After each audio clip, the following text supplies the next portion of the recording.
किया, लेकिन मानते नहीं हैं। आज बाबा साहब ने आज़ादी दे दी, कोट पैंट हमें मिल गया तो हम खुद ही बाबा साहब बने घूम रहे, तो बाबा साहब को क्या माने। इस देश की उल्टी कथना, हमारे देश के अंदर ज्ञान की देवी किसे कहते हैं? ज्ञान की देवी कौन है?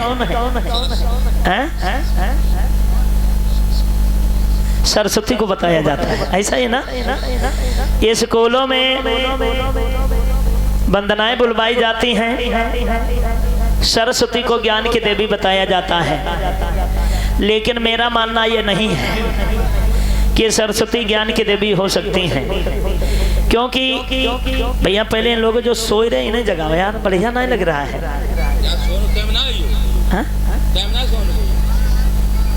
अच्छा अच्छा, तो फिर कह दो कचौड़ी यारी के लेटे ठंडा लगती हुई। तो देखिए, थोड़ा गौर कीजिए, इस देश के अंदर ज्ञान की देवी सरस्वती को बताया गया, लेकिन जिस समय सरस्वती जैसी महिलाएं थीं उस समय हमारे देश के अंदर मनु का विधान लागू था, जिसे मनु स्मृति कहा गया। और मनु स्मृति में साफ लिखा है कि नारी विद्या शूद्रक निदाम, यानी नारी और शूद्र को विद्या पढ़ने का कोई अधिकार नहीं था। तो आप विचार करके देखिए, जब विद्या पढ़ने का ही अधिकार नहीं है तो फिर सरस्वती कैसे पढ़ी गई होंगी? कैसे पढ़ी गई होंगी? जो खुद अनपढ़ है वो तुम्हें शिक्षा कहाँ देंगी? दूसरी बात, अगर सरस्वती के यहाँ पर कोई पढ़ाया लिखाया है, कोई बीए हो, कोई इंटर हो, अरे कक्षा 5 तक की मार्कशीट हो, तो हाथ उठा के दिखाऊं कोई सरस्वती का पढ़ाया लिखाया है यहाँ पर? कोई है भैया? इधर है कोई? नहीं है। सरस्वती के पढ़ाने से डिग्रियां मिली हो, फिर कोई डिप्टी कलेक्टर बना हो, अरे चौकीदार बना हो, हाथ उठाओ। नहीं है, ऐसा भी नहीं है। तो फिर आप विचार करके देखिए कि सरस्वती ज्ञान की देवी कैसे हो सकती है। जो वास्तव में ज्ञान की देवी है उसका सब लोग नाम भी नहीं जानते हैं, उनकी पूजा अर्चना भी नहीं करते, उनका मान सम्मान भी नहीं करते हैं। अगर करते हैं तो भी पता लग जाएगा। ज्ञान की देवी, मैं ये तरह की कसौटी पर कह सकता हूं कि ज्ञान की देवी सरस्वती नहीं, ज्ञान की देवी मैया सावित्री बाई फूले है, जो माली समाज में पैदा हुई, राष्ट्रपिता ज्योतिबा फूले की धर्मपत्नी, वो ज्ञान की देवी है।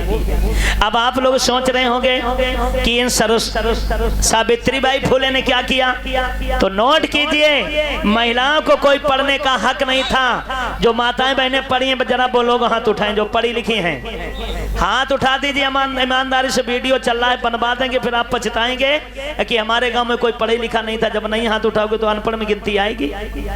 अगर पढ़े लिखे हैं तो हाथ उठाइए, नहीं पढ़े लिखे कोई जबरदस्ती थोड़ी है। देखिए, कम से कम 90% महिलाएं पढ़ी हुई हैं, 90% हमारी माताएं बहनें पढ़ी हैं। एक बार दिल पर हाथ रखकर कह दीजिए कि आप सरस्वती की वजह से पढ़ी लिखी हैं या मैया सावित्री बाई फूले और बाबा साहब की बदौलत पढ़ी लिखी हैं। किनकी पढ़ी लिखी हो? क्योंकि मैया सावित्री बाई फूले को ही तुम्हारा दर्द लगा, तो मैया सावित्री बाई फूले ने पहला स्कूल पुणे में माताएं बहनों के लिए खोला। अरे इन हिंदुओं ने तो उन्हें स्कूल खोलने को भी जगह नहीं दी। इसमें मैं मुसलमानों का बहुत आभार व्यक्त करता हूं। फातिमा शेख थी जिन्होंने स्कूल खोलने के लिए जगह दी। तो आप विचार करके देखिए कि मैया सावित्री बाई फूले को ज्ञान की देवी कहा जाए या सरस्वती को ज्ञान की देवी कहा जाए? एक बार हाथ उठा के बताए दो। अब जा सोचा तो हमसे लड़ाई लड़ने को बैठे हुए हैं। हाँ, खोपड़ी दिन भरी खा तो ही गो, तो जा मालूम होती एक से बड़ा एक विज्ञानी जाता है हमारे पास। जानते नहीं हो क्या? सावित्री बाई फूले को नहीं जानते हो या बाबा साहब को नहीं जानता? ऐसा कोई हमारी बिरादरी में, मैं कहता हूं ऐसा कोई बच्चा तक नहीं जो बाबा साहब का नहीं जानता है। लेकिन बाबा साहब के ये हराम खाऊ बैठे हैं, हलाल खाऊ नहीं बैठे हैं। याद रखिए मेरी बात। अब आपको बुरा लग रहा होगा कि हराम खाऊ बता रहे, हराम खाऊ है समाज तब बताए रहे हैं, वैसे नहीं। मैया सावित्री बाई फुले जब पढ़ाने के लिए जाती थी तो यही समाज उनके ऊपर कीचड़ फेंकता था, यही समाज की महिलाएं उनके ऊपर ईंटा पत्थर से प्रहार करती थीं। लेकिन उन्होंने अपने मिशन को नहीं छोड़ा, और जब मिशन नहीं छोड़ा उसी का फल है आज आप लोग सूट बूट में चलते हैं और हर जगह मान सम्मान है। तो निवेदन करना चाहेंगे कि वो लोग जरा हाथ उठाएं जिनके घरों में मैया सावित्री बाई फुले के फोटो लगे हैं। अब आप वीडियो घुमाओ, चेक करके देखो हराम खाओ हो या नहीं हो। अरे जिनने तुम्हें पढ़ने का हक दिलवाया, क्या ये तीन ही जन को हक दिलवाया? 3 लोग हाथ उठाए हैं? और सब कुछ भूल जा, मतलब अपने महापुरुषों को भूल जाती हूँ, दूसरे को जिन्हें तुम्हारा हनन किया, जिन्होंने तुम्हारे साथ में अत्याचार किए, जिन्होंने तुम्हारे साथ में दुराचार किए, उनको तो तुम नहीं भूल रहे। कुछ दिन पहले फंक्शन चल रहा था, 9 दिन भूखी रही हुई रहे हो। नव दुर्गा व्रत कितने लोगों ने करो? जरा हाथ उठा के बताओ। अब जब बताइए बहु बात ना है, चाहे रहा घर का घर हो, लेकिन यहाँ हाथ उठाने में सकल शर्म लग रही है कि पता नहीं शास्त्री जी काहे कुछ कहाँ लगे, हम काहे कहेंगे? भाई भौंकी तुम रहती हो, गल्ला तुम्हारा बचता है। हम लोगों का फर्ज होता है समझाने का, अगर मान लेंगे तो अच्छा रहेगा, नहीं मानोगे तुम्हारे ऊपर है। हम कब मना कर रहे कि तुम पूजा ना करो, खूब पूजा करो। लेकिन एक बात जरूर कहना चाहेंगे कि अगर आप उनकी पूजा करती हो, खूब पूजा करो, जिससे जिसको, क्योंकि हमें संविधान हक देता है। धर्म निरपेक्ष बाबा साहब ने संविधान लिखा, सबको बराबरी का हक है, जो जिसके मन में आता वो करता है। इस देश में आस्तिक और नास्तिक का लफड़ा जिंदगी हो गई, चलते रहे, ये खत्म ना हुआ है। कोई मानता है किसी को, कोई नहीं मानता है, ये खत्म होने वाला नहीं है। लेकिन ना खत्म करो, मैं भी नहीं कह रहा हूं, लेकिन आज ये बुद्ध मंच के द्वारा मैं एक बात जरूर कहना चाहूंगा कि जो भी इन लोगों की पूजा करती हों, माताएं बहनें, भैया लोग, माताएं बहनें अगर पूजा करती हों माता रानी की, तो आज मैं उन्हें दुआ देता हूं कि तुम्हारे घर में जो भी पूजा करता हो, उनके घर में 8-8 हाथ वाली 9 लड़कियां पैदा हों। चाहिए किसी को लड़कियां ऐसी? हाथ उठा के बताओ। नहीं देवी की जरूरत है ना, तब नहीं जरूरत। अरे भाई जिसकी पूजा करते हो तो उसे घर में बुलाने से कौन सी आपत्ति? अरे कस के पूजो, जो तुम्हारे घर में 8 पैदा हो, एक ऐसी पैदा हो जो हर समय हाथ में फरसा रखते हो, को जाको मुड़ काटे, को बाको मुड़ काटे, ऐसी चाहिए किसी को लड़की? अरे ये एक पैदा हुई जाती है तो मूल लटक जाते हैं। भाई जिनकी पूजा करो उन्हें बुलाना सीखो। कोई कार्यक्रम करते हैं मैं देखता हूँ तो सबसे पहले गणेश महाराज की पूजा होती है, ले दुआ हमारे का, हमका तुम्हारे घर में 10 लड़का गणेश जैसे पैदा हुए, दरवाजे बैठे खूब सोड़ी हिलाए। चाहिए लड़का ऐसा किसी को? नहीं चाहिए। अब आपको बुरा लग रहा होगा कि हमें दुआ दे रहे हैं कि ऐसी लड़कियां हो, ऐसे लड़का हो, तो तुम मुझे दुआ दो। मैं बाबा साहब की पूजा करता हूँ, मैं बुद्ध की पूजा करता हूँ, मैं रविदास की पूजा करता हूँ, मैया सावित्री बाई फुले की पूजा करता हूँ। आप सब मिलकर दुआ दीजिए कि तुम्हारे घर में डॉक्टर अंबेडकर जैसा लड़का पैदा हो। मैं छाती ठोक कर कहूंगा कि मेरे घर में अंबेडकर जैसा लड़का पैदा हो। लगाइए दुआ दीजिए कि तुम्हारे घर में बुद्ध जैसा लड़का पैदा हो। मैं दरवाजे खोल दूंगा, मेरे घर में बुद्ध जैसा लड़का पैदा हो।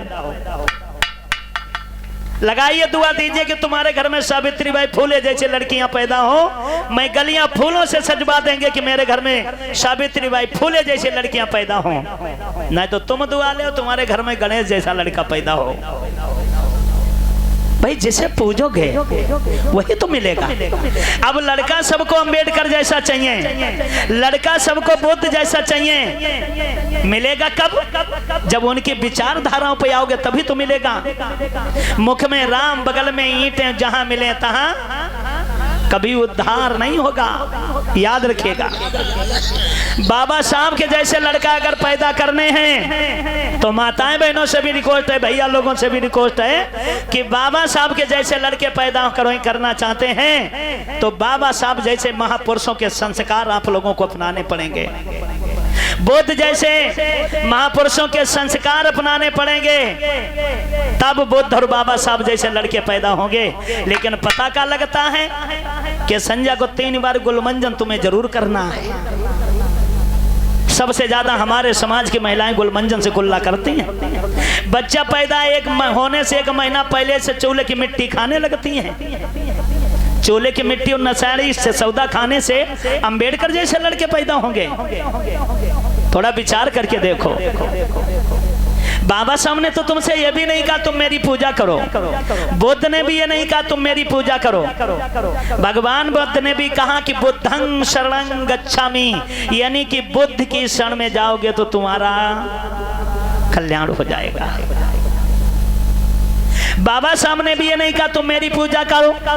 बाबा साहब ने 3 मूल मंत्र दिए हैं कि शिक्षित बने, संगठित रहें, और तीसरा कौन सा है? संघर्ष करते हैं। क्या ये लोग नहीं जानते हैं? आप लोग नहीं जानते उस शिक्षा से क्या होता है? सभी लोग जानते हैं कि शिक्षा एक वो शेरनी का दूध है कि जो पिएगा वही दहाड़ेगा और जो नहीं पिएगा वो नहीं दहाड़ेगा। अगर आपको शक लग रही है तो सर्च करके देख लीजिए, हमारी बात पर विश्वास ना करो। आपके 2 बच्चे हों, एक बच्चे को स्कूल में जाना शुरू कर दो बचपन से ही, और दूसरे बच्चे को बचपन से ही मंदिर में भेजना शुरू कर दो। एक लगातार खूब भगवान की पूजा करे, एक लगातार मेहनत से पढ़ाई करे। आप ईमानदारी से बताओ कि जब वो बच्चा 30-35 साल का होगा तो स्कूल वाला डीएम बनेगा या मंदिर वाला डीएम बनेगा? फैसला आप लोग करेंगे। बताओ कौन बनेगा? इधर से बताओ कौन बनेगा? स्कूल वाला डीएम बनेगा ना, और मंदिर वाला?